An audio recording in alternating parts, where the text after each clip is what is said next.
Bonjour Frédéric Voll. Bonjour. Alors vous êtes le secrétaire général du syndicat national unifié des directeurs d'école, des professeurs, des instituteurs des écoles et vous êtes affilié, votre syndicat est affilié à FO. Vous êtes sur notre département pour quasiment toute la semaine pour vous rendre compte de comment fonctionnent les établissements du premier degré. Exactement. Déjà, je vous remercie de votre invitation. J'ai été invité par les collègues du CIMAS NUDI-FO de Mayotte. On avait discuté à Paris au mois de décembre d'une visite de ma part à Mayotte parce qu'ils m'expliquaient qu'il y avait des conditions tout à fait particulières et difficiles pour travailler dans ce département. Et donc, voilà, ça a débouché sur ma venue pour cette semaine ici. Je suis arrivé avant-hier, je repars après-demain. Du coup, ça fait donc une journée et demie que vous êtes sur le département. C'est la première fois que vous venez ? Oui, c'est la première fois que je vais à Mayotte. Je suis allé à La Réunion plusieurs fois, mais jamais à Mayotte. Et donc, après une journée où vous êtes, selon votre programme, vous êtes passé d'établissement en établissement, votre regard, c'est lequel déjà après une journée ? Écoutez, hier, effectivement, j'ai discuté avec de nombreux collègues. Le matin, on a fait une réunion des syndiqués du SNUDI-FO Mayotte. Et tout de suite, j'ai été rattrapé par une réalité locale qui n'est pas du tout celle de la métropole, avec des conditions de travail tout à fait inacceptables pour les collègues. Moi, je vous avoue que, en arrivant ici, je me doutais bien que les conditions de travail étaient plus compliquées ici que sur la métropole, mais les témoignages que j'ai entendus allaient tout à fait au-delà de ce que je pouvais imaginer. Alors, justement, abordons les points, parce qu'il faut ici, sur Coesie, c'est la règle, on se dit tout. Parfait. On est dans des établissements du premier degré, les associations de parents, les enseignants eux-mêmes dénoncent un nombre de contractuels très important qui est supérieur à 50% dans les établissements du premier degré, problèmes d'attractivité, etc. Les problèmes qu'ils vous ont pointés, c'est lesquels ? Alors, les problèmes qui nous ont pointés, premièrement, c'est le nombre d'élèves par classe, les effectifs. Ici, à Mayotte, les collègues m'expliquaient que la plupart des classes, un bon nombre de classes, avaient plus de 30 élèves. Bon. Alors déjà, ce n'est pas acceptable dans une physionomie classique d'avoir plus de 30 élèves. Je reviendrai après sur la physionomie particulière de ces élèves. Donc, plus de 30 élèves par classe. Et y compris en zone d'éducation prioritaire renforcée, vous savez, on appelle ça les REP+. La réglementation nationale dit que les CP et les CE1 devraient être 12 par classe. Là, non seulement ils sont 18 au lieu de 12, mais en plus, comme il n'y a pas assez de locaux, les deux classes de 18 sont dans la même classe avec deux enseignants qui parfois doivent installer un rideau de fortune pour pouvoir faire un coin chacun de leur côté. Donc, il y a le premier problème qui a été pointé, c'est un problème inacceptable de sureffectif, oui. Après, parlons des enfants.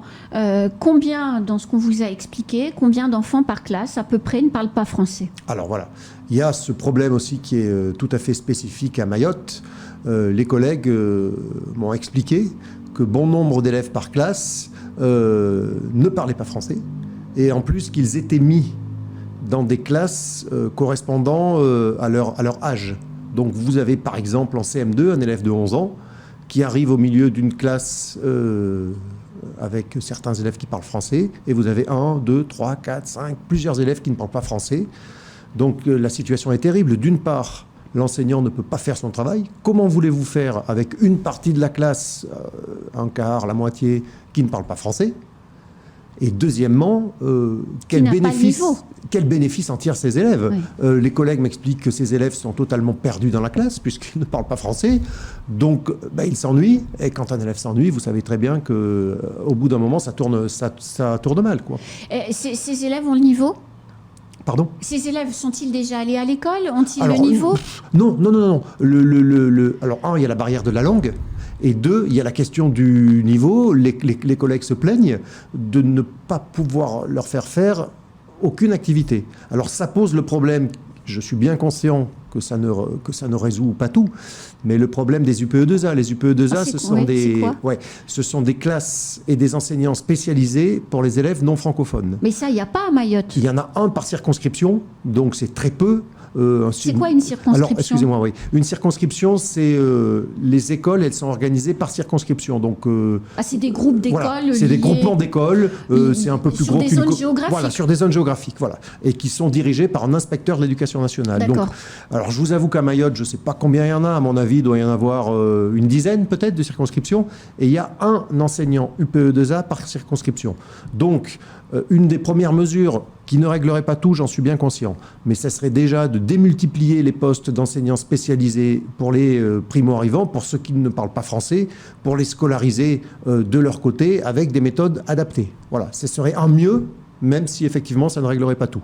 Alors après, vous avez peut-être dû découvrir déjà cette spécialité mahoraise qui semblait en tout cas dans les années passées étant mauvaise au dire des enseignants et qui est en train de revenir, c'est les rotations.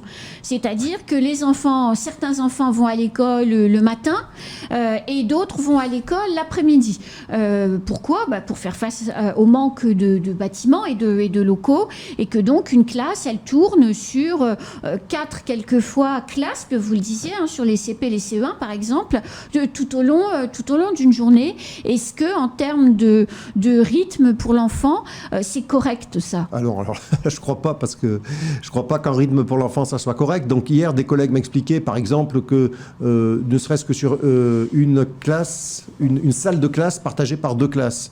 Donc la première classe avait cours de 7h à midi et demi, et la deuxième de midi et demi 13h jusqu'à 17h ou 17h30. Bon, alors ça pose de nombreux problèmes.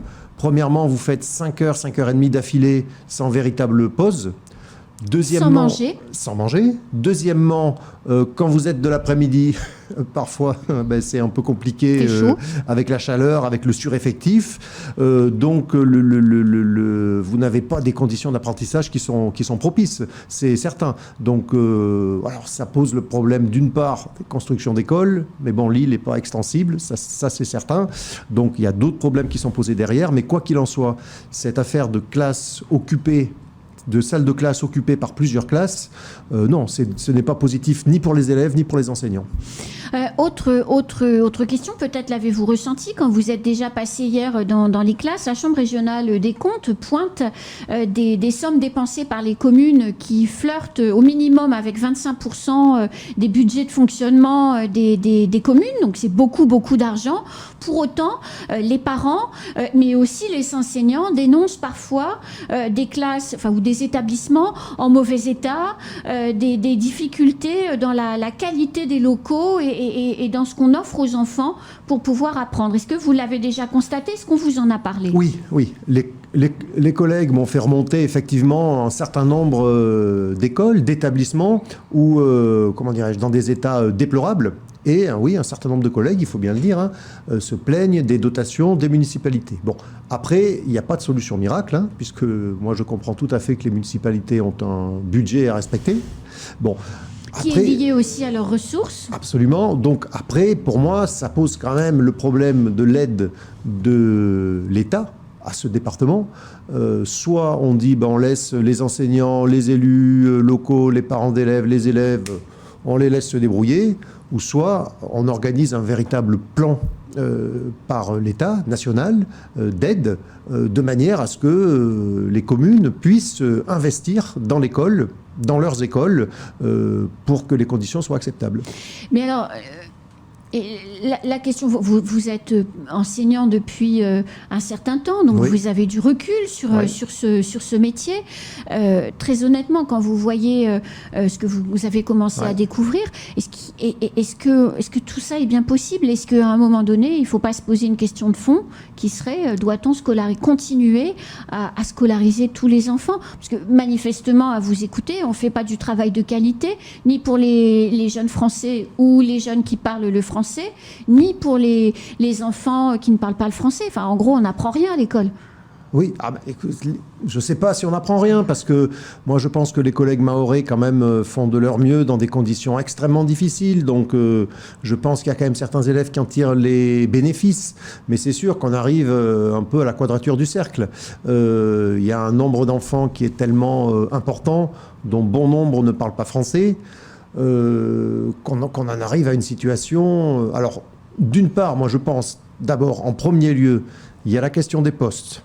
Il y a la question de la formation des enseignants, en particulier des contractuels. Il y a la question des UPE2A, donc des enseignants spéciaux pour les non-francophones. Il y a la question des locaux. Bon, ça ne réglerait pas tout. Après, la question de fond qui le soulevait, c'est une vraie question de fond, hein. Doit-on scolariser tous les élèves qui sont étrangers, qui sont à Mayotte ? C'est compliqué d'y répondre. Si on ne les scolarise pas, qu'est-ce qu'on en fait ? Est-ce qu'ils ne sont pas mieux à l'école que pas à l'école ? En même temps, le fait qu'ils soient à l'école... Ça les fait arriver. Ça les fait arriver. Et ça met nos collègues dans des situations extrêmement compliquées. Donc moi, écoutez, j'arrive de la métropole depuis lundi. Je n'ai pas un avis arrêté. Je ne vais pas vous donner de solution magique. Je n'ai pas un avis arrêté complètement sur la question. Mais c'est vrai que c'est une vraie discussion parmi les collègues. Monsieur Vol, vous allez rester ici jusqu'à jeudi. Oui. Vous allez rentrer ensuite à Paris, enfin Oui. en tout cas en métropole. Oui. Quelle va être la suite ? Parce que, mine de rien, il y a eu beaucoup de personnes issues des syndicats qui sont venues pendant les élections pour faire campagne. Donc il n'y avait pas grand-chose à en attendre, je suppose, à part le fait que chacun glane des voix. Maintenant, ces élections sont terminées. Vous êtes le premier, finalement, à revenir après cette phase, cette période électorale qui est très importante également. Qu'est-ce qu'on peut attendre ? Qu'est-ce que Mayotte, qu'est-ce que les enseignants peuvent attendre de votre venue ici ? Alors, donc effectivement, je viens juste après les élections, parce que c'est important de venir pendant les élections, mais enfin, c'est tout aussi important de venir après, parce que les problèmes des collègues, malheureusement, ne s'arrêtent pas au moment des élections. Donc la suite, quelle est-elle ? Demain, je rencontre le recteur de Mayotte, avec une délégation du syndicat, pour lui faire part des revendications des collègues, des problèmes qui se posent, alors problèmes qu'il connaît, j'imagine, et pour avancer avec lui vers un certain nombre de solutions. Deuxièmement, dès que je serai de retour en métropole, avec notre fédération, lors d'une prochaine rencontre avec le ministre Ndiaye, nous avons prévu d'aborder la question de Mayotte pour poser au plus haut niveau de l'État l'état déplorable des conditions de travail des écoles à Mayotte, parce que, encore une fois, nous voyons le recteur demain. Je suis persuadé que ça va bien se passer, je suis persuadé qu'on pourra avoir un échange riche, mais le recteur ne pourra pas tout régler, ça c'est sûr. Donc, en plus de l'audience avec le recteur demain, nous préparons une intervention au ministère. D'ailleurs, nous sommes intervenus vendredi dernier auprès au ministère, suite aux violences qu'il y a eu au lycée dans le nord de l'île. Oui. Le lycée qui a fermé. À Dzoumognier. Voilà, Dzoumognier. Le collège a fermé aussi d'ailleurs. Le collège a fermé aussi. Les deux établissements. Donc voilà, notre fédération a écrit un courrier au ministre. Elle a demandé à le rencontrer en urgence sur la question de la violence dans ce lycée. Je crois qu'ils ont réouvert hier. Bon, espérons que ça se passe un peu mieux. Mais voilà, on prévoit une intervention spécifique sur Mayotte au ministère. C'est aussi le but de ma venue. Donc de pouvoir récupérer des éléments et argumenter pour défendre ce point de vue. Oui. Votre programme jusqu'à jeudi, c'est lequel ? Alors, le programme jusqu'à jeudi, je vais poursuivre les visites d'école. Vous allez où ? Alors, je vais aller à Aqua et je vais aller à une autre école. Il y avait une petite hésitation sur quelle école je ferai. Je ferai une autre école également dans la journée. Demain matin... Dans quelle commune ? Je ne me rappelle plus. Ok. Je me rappelle plus. Kouameni, peut-être, c'est ça ? Comment vous avez dit ? Kouameni ? Sangamouji, peut-être, à côté d'Aqua ? Non, un peu au sud d'Aqua. Un peu au sud d'Aqua. Vous descendez. Tsingoni ? Voilà. Voilà. Bah, Tsingoni, typiquement, Tsingoni, c'est une commune où les associations droits de l'homiste vont au tribunal pour condamner le maire avec des pénalités journalières pour les faire inscrire à l'école. Et elles gagnent systématiquement, le maire les inscrit et vous allez trouver jusqu'à 34, 35 enfants par classe. Non, mais je constaterai ça, j'irai discuter avec les collègues, je constaterai ça sur place. Donc je fais des visites d'école. Demain matin, Je fais une nouvelle réunion avec les adhérents du syndicat pour faire un peu le débriefing de ces visites d'école. Et à la suite, il y a une rencontre avec le recteur. Et après, nouvelle réunion avec les collègues pour un petit peu le compte-rendu de cette audience, quoi.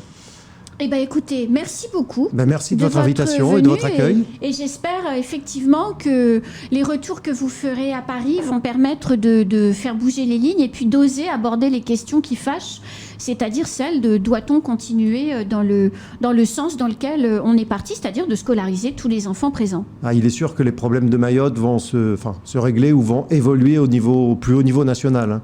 Parce que moi, je ne vois pas de solution si on laisse les personnels ici comme ça livrent à eux-mêmes, y compris les autorités locales. Moi, je pense qu'il faut des décisions fortes au niveau national sur la question de Mayotte. Parce que sinon, je ne vois pas d'issue possible si on laisse les acteurs locaux se débrouiller comme ça. Merci beaucoup, monsieur Vol. Merci de votre invitation. C'est la fin de ce temps de parole. Tout de suite, la suite de nos programmes.